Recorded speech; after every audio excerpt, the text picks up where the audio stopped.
June 4, 1943. Railroad Street, Mexia, Texas. Unoffizier Vera Burkhart's hand trembled slightly as he wrote in his hidden diary, recording thoughts that would have landed him in solitary confinement if discovered by his superiors. The Americans must be lying. No nation could maintain such abundance while fighting a war on two fronts. Through the train window, he saw something that directly contradicted 3 years of Nazi propaganda. Electric lights shining from every farmhouse, street corner, and shop window. An endless web of electricity stretched across the Texas plains at 10 p.m. In Germany, blackout regulations had kept the Reich in darkness since 1940. Even before the war, rural electrification had reached barely 20% of German farms. Yet here, in the decadent America portrayed by Nazi propaganda, electricity flowed freely. 850 veterans of Irwin RML's Afrika Korps disembarked from the passenger train, not in cattle cars or freight wagons, but cushioned Pullman coaches with dining services and sleeping berths. The entire population of Mexia turned out to watch. None realized that this moment would mark the beginning of a profound psychological transformation, systematically dismantling Nazi ideology simply through the demonstration of American industrial capacity. The mathematics of Allied victory were being written not in battle plans, but in production statistics that would soon challenge every assumption these soldiers held about their enemies, their homeland, and their cause. The collapse had begun on May 13, 1943 in Tunisia. General Jürgen von Arnim, RML's successor, surrendered along with approximately 250,000 to 275,000 German and Italian soldiers. Though numbers varied, as scattered units continued surrendering in the following days, the Wehrmacht's most experienced desert fighters, men who had driven the British back to Egypt and earned the reluctant respect of Montgomery, were suddenly prisoners.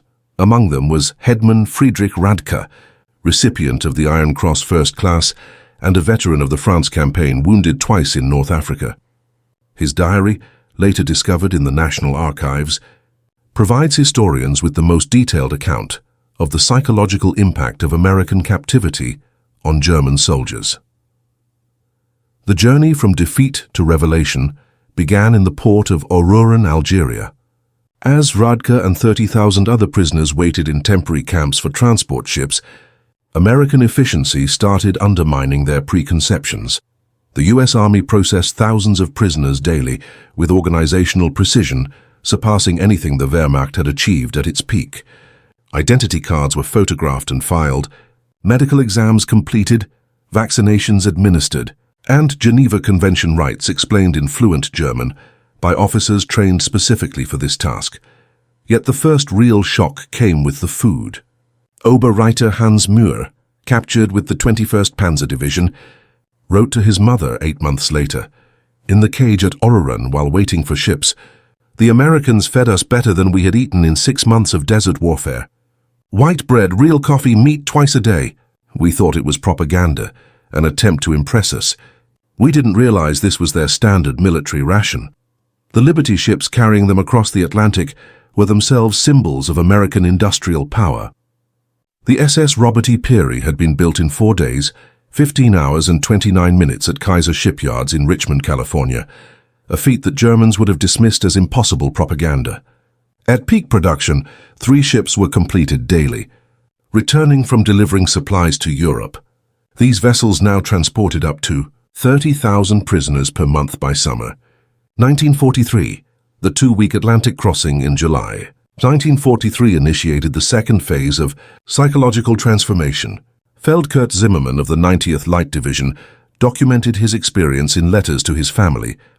The ship's crew disposed of more food daily than his entire company had received in weeks during their final months in Africa. They discarded half-eaten steaks, whole loaves of bread, and gallons of milk that had spoiled, not to mock the prisoners, but because the supply was limitless. The ships themselves became floating classrooms in American industrial power. Prisoners learned that their vessel was one of 2,710 Liberty ships built during the war, each requiring 250,000 parts manufactured across 32 states. Engines were produced in 3 separate factories, each creating 900 horsepower cylinders assembled at ports that barely existed 2 years earlier. Lieutenant Colonel Wilhelm von Stobern, From a Prussian aristocratic family that had served in every German war since Frederick the Great, later wrote in his memoirs, "As our ship neared the American coast, I watched the radar antenna rotating above the bridge. This technology, which we believed only Germany and perhaps Britain possessed, was standard on a cargo vessel. That's when I first suspected Germany had already lost the war." August 2nd, 1943. Norfolk Naval Base, Virginia. The first sight of America shattered the remaining Nazi propaganda about American weakness. Norfolk sprawled across 4,300 acres, its docks stretching for miles, cranes loading and unloading dozens of ships at once. In a single day, the port handled more tonnage than all of Hamburg in a week. Gerrit Jon Fieber, a factory worker before conscription, counted 47 cargo ships in various stages of loading or unloading. Each crane lifted loads that would have required a dozen men and horses in Germany, moving smoothly with electric power and no coal smoke choking the air. Prisoners were marched to waiting trains, passing parking lots filled with civilian cars. In Germany, private car ownership was largely limited to the wealthy and party elite. The Volkswagen, promised since 1934, had reached fewer than 1,000 civilians. Here, ordinary workers drove to their jobs in private vehicles. Yet the greatest surprise was the trains themselves. Not boxcars or 40-and-8 wagons, but full passenger coaches with padded seats converting to sleeping berths, dining cars with white tablecloths and silverware, and observation cars with panoramic windows. Radke wrote, "We boarded like tourists, not prisoners." American guards appeared almost embarrassed by the comfort. One sergeant even apologized for a malfunctioning air conditioner, a luxury Radke had assumed existed only on Hitler's personal train. The 3-day journey from Norfolk to Texas and Oklahoma camps proved more destructive to Nazi ideology than any battlefield defeat. As the trains passed through Virginia, prisoners pressed their faces against the windows, witnessing an America that defied everything they had been taught. Every small town glowed with electricity. Martinsville, Danville, Greensboro, all illuminated shops, signs and homes with multiple lights burning. Factories operated night shifts. Parking lots remained full at midnight. Oberreiter Mayer, whose father was a Nazi party block leader in Hamburg, wrote in a letter discovered in 1987. "We passed through dozens of cities that night. Everyone had more electricity than all of Hamburg. When we asked, the guards told us every American town had electricity since the 1920s. I called him a liar. He just shrugged and said we would see." In Roanoke, Virginia, the train stopped for water and coal, and the prisoners watched as American railway workers completed in 30 minutes what would have taken 2 hours in Germany. Automated coal loaders, electric water pumps, and mechanized lubrication systems demonstrated a clear technological advantage. Equally striking was the workers' casual wealth. They wore leather boots that would cost a German laborer 2 months' wages, drank Coca-Cola from glass bottles, and discarded the empties without concern. Cigarettes were smoked continuously, often stubbed out before fully consumed. Heinrich Müller, an electrical engineer from Siemens, calculated that the single railway yard they visited consumed more electricity in 1 hour than his entire district in Berlin did in a day. The waste was magnificent, he noted. Lights burned in empty buildings, and electric fans ran in vacant rooms, an indulgence made possible by abundant resources. As the trains moved through Tennessee and Kentucky, American industrial power became undeniable. Factories stretched along the landscape, far larger than anything most prisoners had seen in Germany. The Alcoa aluminum plant in Tennessee extended for 3 miles along the river, its electric furnaces consuming 175,000 kilowatts, more than the entire city of Munich. Near Louisville, the train slowed by the Rubber Town complex, where synthetic rubber plants had been built on empty fields in just 18 months. 4 massive facilities employed thousands, producing 800,000 tons of synthetic rubber annually. Germany, despite inventing the process, had never exceeded 120,000 tons in its best year. Chemist Erich Hoffmann of IG Farben immediately understood the implications. In a post-war interview, he recalled seeing distillation columns and catalytic crackers, far more advanced than anything Germany had, and 4 plants concentrated in a single location. He learned there were dozens more across the country. Passing Detroit, the trains moved past Ford's Willow Run plant, visible from miles away. Built in just 9 months, it produced a B-24 Liberator bomber every 63 minutes. At peak production, 42,000 workers assembled bombers from 1,550,000 parts supplied by 1,500 subcontractors. The plant covered 2.5 million square feet and used more electricity than the entire city of Cologne. Luftwaffe pilot Hutman Verli, watching from the train, counted 17 B-24s under construction. We had been told American planes were inferior and hastily built, but I could see the precision of the assembly lines and quality of construction. These planes were not inferior, they were simply built faster than we could imagine. As the trains ventured deeper into America, Nazi myths continued to crumble. In St. Louis, they crossed the Mississippi on the Eads Bridge. Below, barges carried more grain than Germany had harvested in 1942, while grain elevators along both banks stored enough wheat to feed entire German cities for months.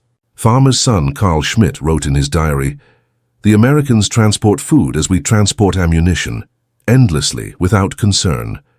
I watched a single barge loaded with enough wheat to feed my village for 5 years.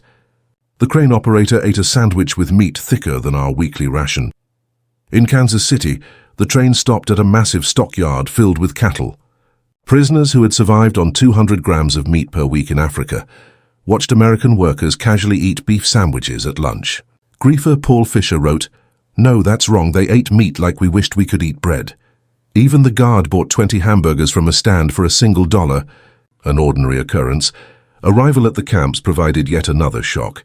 Camp Hearn, Texas, built in 4 months, held 3,800 prisoners, in conditions far superior to anything most had experienced. Wooden barracks had electric lights, flush toilets, hot showers, and steam heat. Each building used more lumber than entire German villages. The camp hospital amazed medical personnel. Lieutenant Colonel Dr. Friedrich Bauer, chief surgeon of the 164th Light Division, found equipment superior to many German civilian hospitals, including X-ray machines, surgical tools, and pharmaceutical supplies unavailable in Germany since 1941. Penicillin, then a near-miraculous drug, was administered freely, even to prisoners with minor infections. Germans had died for lack of basic sulfur drugs, yet Americans provided their most advanced medicine without hesitation. The camp kitchen was another lesson in American abundance. Prisoners assigned to cooking duties discovered walk-in refrigerators, electric mixers, automated dishwashers, and gas ranges capable of feeding 5,000 men. Daily rations included fresh milk, eggs, meat, vegetables, and white bread, items German civilians had not seen since 1939. Former Munich hotel chef Otto Krebs wrote, "We threw away more food today than my family has seen in 3 years. Not spoiled food, just excess. American regulations required preparing 10% more than needed to ensure full rations. I wept throwing away perfectly good bread." By September 1943, a labor shortage in American agriculture led to prisoners being sent to work in fields and factories nationwide. This exposure shattered Nazi ideology more effectively than propaganda. Prisoners traveled freely, observing endless corn and wheat fields, 3-shift factories, stocked shops, and houses with refrigerators and radios. At a cotton gin near Houston, Herbert Lang watched a single machine process in 1 hour what his entire village could manage in a month. The gin was powered by electricity from the Colorado River Authority, which had brought power to 90% of Texas farms by 1943. The farmer operating the gin was ordinary, not aristocracy, not a party member. Yet he had electricity, running water, a truck, a car, and a tractor. His workers, including black laborers, ate lunch from boxes containing more food than German workers received in a week. Every farm they passed appeared equally modern. In Nebraska, prisoners worked in sugar beet fields, witnessing mechanization that amazed them. A single combine harvester could replace the work of 100 men. The fields extended endlessly, each larger than entire German counties. Farmers casually discussed yields that would have seemed impossible in Germany, 60 bushels of wheat per acre compared to Germany's 30 on its best land. Gefreiter Wilhelm Hoffmann, working on a farm near Scottsbluff, wrote, "The farmer's son, only 16, drove a tractor worth more than everything my father earned in a lifetime." When I mentioned this, the boy laughed, saying it wasn't even a top model. His father was awaiting a new John Deere tractor that would be even better. The most striking revelations came to prisoners working near or inside American factories. While the Geneva Convention prohibited direct involvement in war production, prisoners could work in industries that allowed American workers to focus on military output. This loophole gave thousands of German prisoners first-hand insight into American industrial capacity. At a Campbell soup plant in New Jersey, prisoners observed production lines processing more tomatoes in a single day than most German factories could handle in a month. The factory operated with a skeleton crew of women and elderly men, as most young workers were in the military. Yet production exceeded peacetime levels. Stabsfeldwebel Ernst Wagner, who had worked in a German food processing plant before the war, documented the experience. Everything was automated: electric conveyor belts, automatic filling machines, steam cookers processing hundreds of cans at once. One elderly woman oversaw controls that would have required 50 workers in Germany, all while listening to the radio and drinking coffee. Near Detroit, prisoners unloading coal at a power plant saw the automotive industry's conversion to war production. Across the water, the River Rouge complex employed 100,000 workers producing jeeps, aircraft engines and tanks. The plant consumed 1.5 million kilowatts of electricity daily, more than the entire city of Hamburg. Oberleutnant Franz Kellner wrote, "We could see the parking lots full of cars. Workers in Germany rarely owned cars, yet here many owned two, one for work, one for family." By winter 1943, these observations contributed to what American intelligence called ideological collapse syndrome among prisoners. Prisoner-produced camp newspapers reflected this change. Dear Rooftop, published at Fort Kearny, Rhode Island, shifted from defiant nationalism to discussions of democracy, economics, and post-war reconstruction. Carefully selected anti-Nazi editors found their audience increasingly receptive.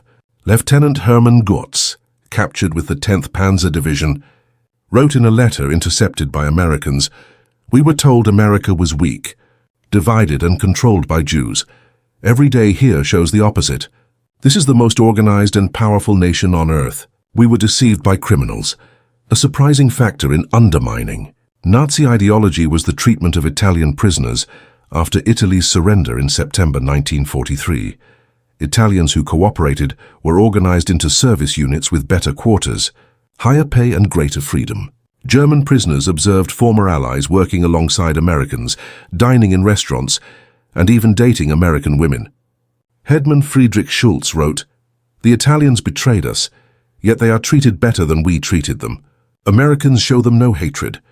This democracy we despised appears more honorable than our own system." Christmas 1943 had an immense psychological impact. American organizations, churches, and civic groups sent 500,000 Christmas packages to German prisoners, former enemies. Each contained cigarettes, candy, toiletries, and games. Local communities invited prisoners to dinners, though regulations limited attendance. At Camp Hearn, Texas, the Methodist Church Choir performed German carols. Women sent homemade treats, and Boy Scouts delivered handmade cards. This generosity shattered the final remnants of Nazi racial theory. Oberleutnant Walter Müller, whose brother had died in the bombing of Hamburg, wrote, "They know we are enemies, yet show genuine kindness. Only those secure in victory treat foes this way." The Christmas meals themselves were astonishing. Turkey, ham, mashed potatoes, gravy, vegetables, pies, ice cream, quantities not seen in Germany since before World War I. Prisoners ate until overwhelmed. Feldwebel Hanse wrote, "Better than German generals or party leaders." And this was normal. Guards said every American family ate the same meal. If they feed prisoners this way, what must their soldiers eat? By early 1944, over 40,000 German prisoners were enrolled in educational programs, studying English, American history, mathematics, and sciences.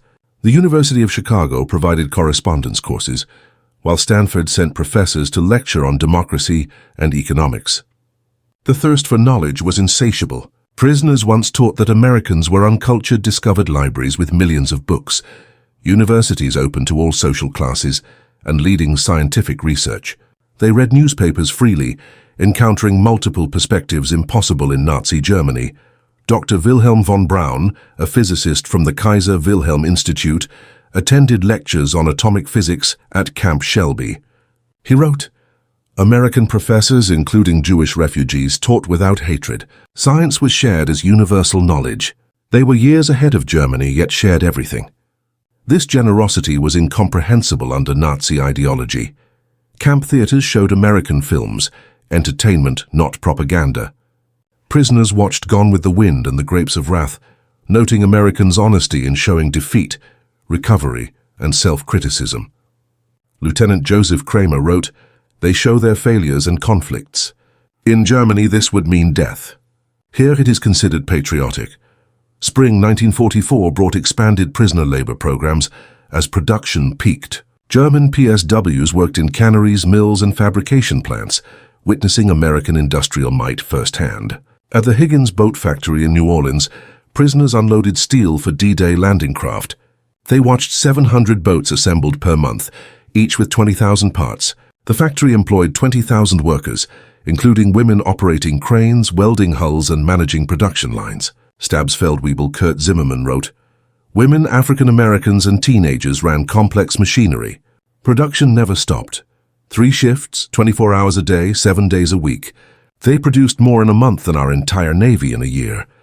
At Republic Steel in Ohio, prisoners saw 10,000 tons of steel produced daily.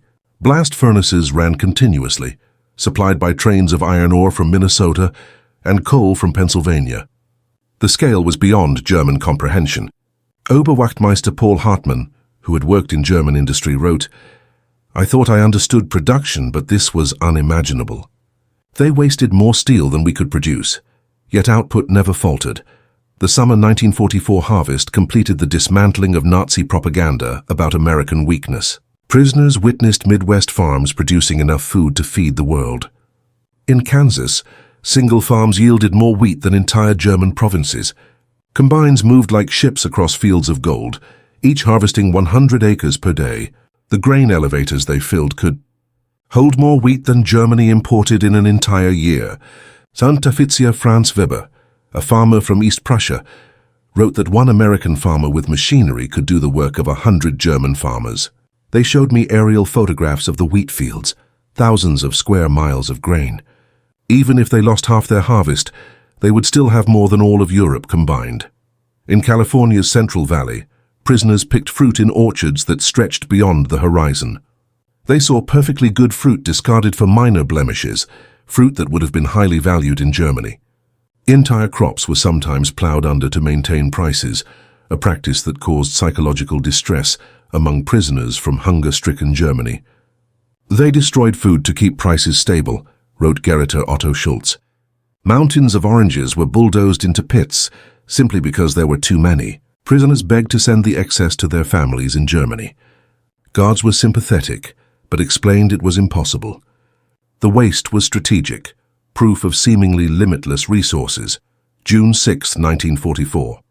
When news of the Normandy invasion reached the camps, German prisoners faced their final ideological collapse.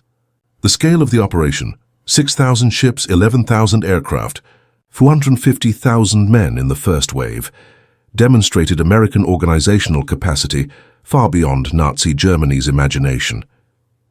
Prisoners at Camp Shelby watched newsreels of the invasion within days.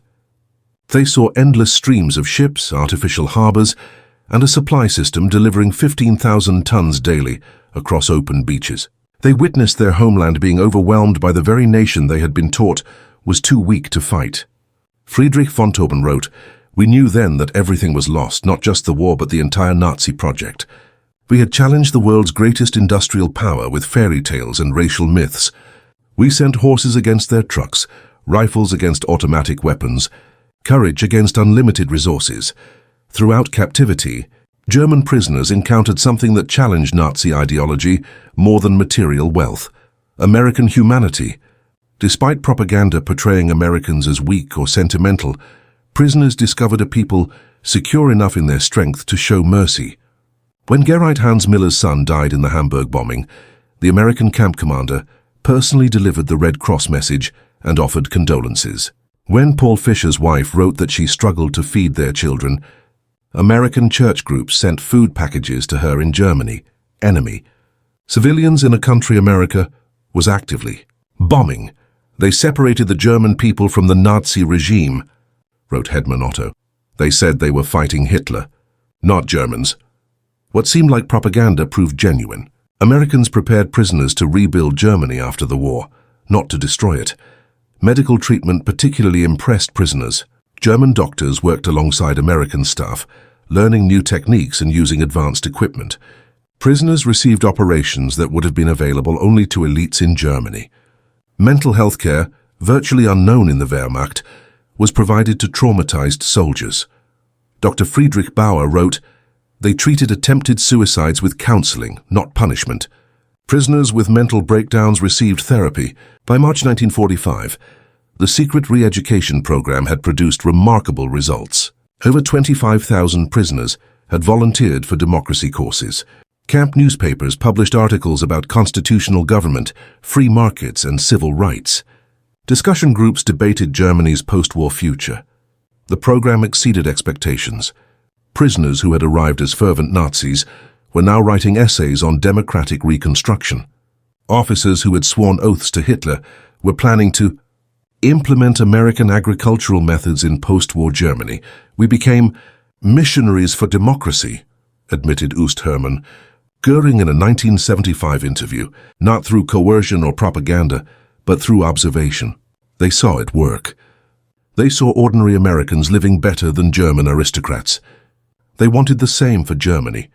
The transformation was so complete that American authorities worried prisoners were becoming too enthusiastic about American ways. Some requested to remain in the US after the war. Others married American women. They met through correspondence programs. Thousands eventually immigrated to America in the 1950s. April 1945 brought the final revelation. As American forces liberated concentration camps in Germany, footage was shown to German prisoners. Many initially refused to believe it, claiming it was propaganda, but evidence was overwhelming. Eyewitness accounts, photographs, newsreels, and letters from Germany confirming the horrors. The psychological impact was profound. Men who had maintained pride in German honor, despite military defeat, now faced the complete moral collapse of their nation. Everything they had fought for was not just defeated but revealed as evil. Headman Walter Schmidt summarized it best. "We thought we were warriors for a great. We realized we had been instruments of criminals. We believed we were bringing civilization to inferior peoples, only to discover that we ourselves were the barbarians. The Americans we had dismissed as weak and decadent showed us the true meaning of civilization." As the war ended in May 1945, German prisoners of war faced repatriation with complex emotions. They had seen an America that contradicted everything they had believed. They ate better as prisoners than they had as soldiers, and were treated with more dignity by their enemies than by their own government. The final months of captivity focused on preparing them to return to a devastated Germany. American authorities offered vocational training, agricultural education, and political instruction. Prisoners learned about the Marshall Plan even before it was announced, understanding that America intended to rebuild, not punish. "Germany, they prepared us to rebuild our country," wrote Ostfriedrich von Tobin. "They provided skills, knowledge, and hope, turning defeated soldiers into future citizens." This generosity was almost unimaginable to minds shaped by Nazi cruelty. Between 1945 and 1946, 371,883 German prisoners were repatriated from American camps. They returned to a Germany that was divided, ruined, and impoverished, but they brought something invaluable: knowledge of how a democratic industrial society functioned. Those who experienced American prosperity became unexpected agents of change in post-war Germany. They had seen industrial efficiency, agricultural productivity, and democratic prosperity, and they understood that reconstruction was achievable because they had witnessed it firsthand.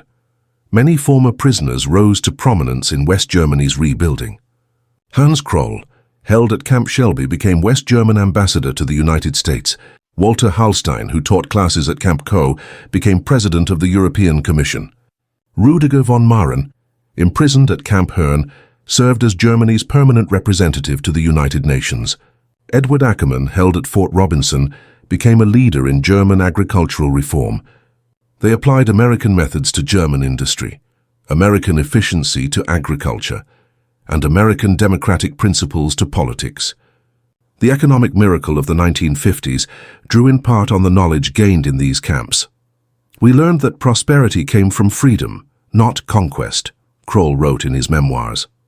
Prisoners saw that democracy created wealth, diversity brought strength, and fair treatment of workers increased productivity. These lessons shaped the new Germany. Historians have called the German prisoner of war experience in America one of the most successful re-education programs in history. Without coercion or traditional propaganda, American industrial strength and democratic society transformed hardened Nazis into future democratic citizens. The program succeeded because it relied on observation rather than persuasion. Prisoners witnessed a society functioning efficiently while treating enemies with dignity, experienced industrial capacity that made German production seem primitive, and enjoyed a standard of living that exposed Nazi promises as illusions. Dr. Arnold Kramer, the leading historian of German prisoners in America, concluded, "America won the propaganda war not through clever messages, but through sheer reality. Every full meal, every electric light, every working toilet argued against Nazism. Prisoners were converted by prosperity. The statistics confirm this. Of the 371,683 German prisoners held in America, fewer than 1% attempted escape, with only 2,222 total attempts recorded. Post-war surveys showed that 95% rated their treatment as good or excellent. Remarkably, thousands maintained correspondence with American families for decades after the war. In 1985, on the 40th anniversary of the war's end, surviving German prisoners held a reunion in Austin, Texas. Over 500 former prisoners returned, many bringing their families to show them where their transformation had begun. Former Oberleutnant Hans Weyer, held at Fort Robinson, Nebraska, and later a physician in Georgetown, Maine, spoke at the reunion. Life in the camps was a vast improvement for many of us who had grown up in cold water flats in Germany. We discovered running water, central heating, and abundant food. But more than that, we discovered dignity. Former Stabsfeldwebel Kurt Meyer, who had worked on farms in Iowa, added, "Farmers treated us not as enemies, but as young men far from home. They shared their meals, their knowledge, and sometimes even their homes. This humanity came from people whose sons were fighting against us. It changed us forever." At the 1985 reunion dinner, former POW Hermann Gutz, then 78, delivered a keynote address that captured this transformation. "We came to America as enemies, as Nazis, as believers in a lie. We left as friends, as Democrats, as men who had seen the truth. America showed us that strength comes not from conquest, but from production. Not from hatred, but from diversity. Not from tyranny, but from freedom. We witnessed the arsenal of democracy at full power. We saw farmers producing food for the world, workers building the tools of victory, and citizens treating enemies with dignity. We learned that America's true weapon was not bombs or tanks, but its limitless capacity for creation and unwavering confidence. We returned to Germany with a mission, to build a society that could create rather than destroy, that could prosper through peace rather than war. The Germany that rose from the ashes was built on lessons learned in American prison camps. We who came as conquerors left as students. To America, from your former enemies, now your friends, thank you for showing us the way." The auditorium erupted in a standing ovation. Americans and Germans, once enemies, now stood together, acknowledging a transformation that had seemed impossible when the first trains arrived in Texas in June 1943. The scale of the German POW experience in America is striking. Camp infrastructure included over 500 camps across 45 states, every state except Nevada, North Dakota, and Vermont, with 175 main camps and 325 branch camps. Each camp housed 250 to 12,000 prisoners, and construction was typically completed in 90 days. At its peak in May 1945, 371,683 German POWs were held in the U.S., part of a total of 425,871 Axis prisoners. New arrivals averaged 20,000 per month in 1943, rising to 30,000 after D-Day and 60,000 in the final months of the war. Prisoners contributed 14 million man-days of agricultural labor, processed 100 million board feet of lumber, and generated 230 million in labor value at the 1940s wage of 80 cents per day. They filled critical labor shortages in 46 states. Escape attempts were rare. Only 2,222 of over 371,000 prisoners tried to flee, a rate of 0.6%, with no successful permanent escapes and no American civilians harmed. Education was emphasized. Over 40,000 prisoners enrolled in courses. 135 camp newspapers were published. 30,000 took English classes. 15,000 received vocational training, and 8,000 pursued university correspondence courses.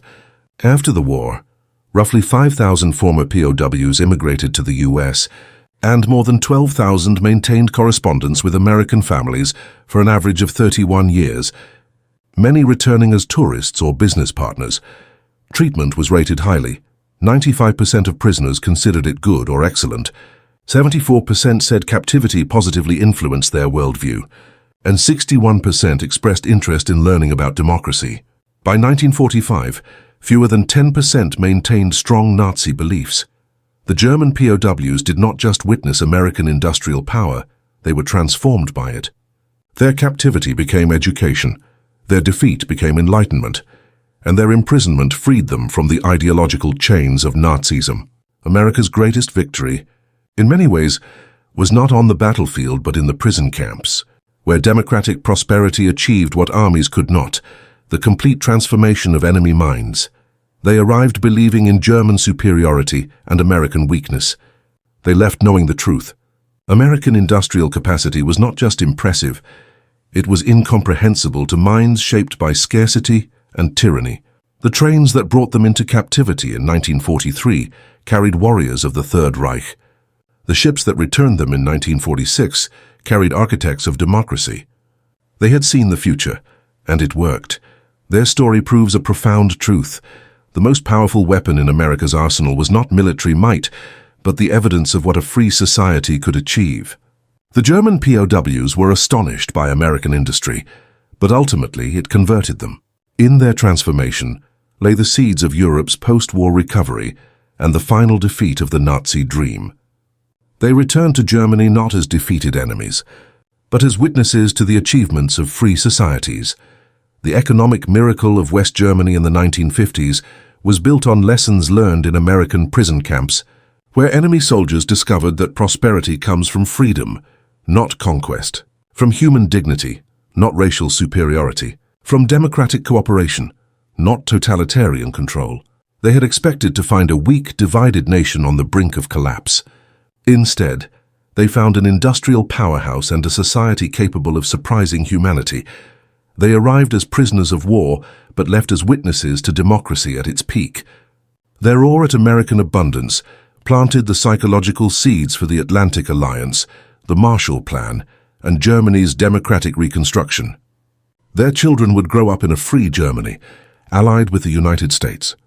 This transformation began when 850 Afrika Korps veterans stepped off a train in Mexia, Texas, and discovered everything they believed was wrong. The story of German POWs in America is ultimately one of redemption through revelation. It shows that the greatest victories are sometimes won not through destruction, but through demonstration. Not through propaganda, but through prosperity. Not through hatred, but through humanity.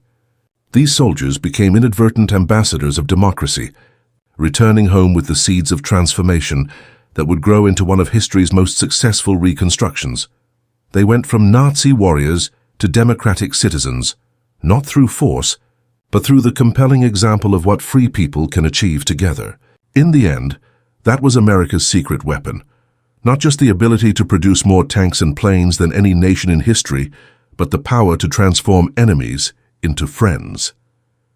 The German POWs were stunned by America's industrial might, and even more profoundly, they were changed by it. In that change lay the foundation for a better world,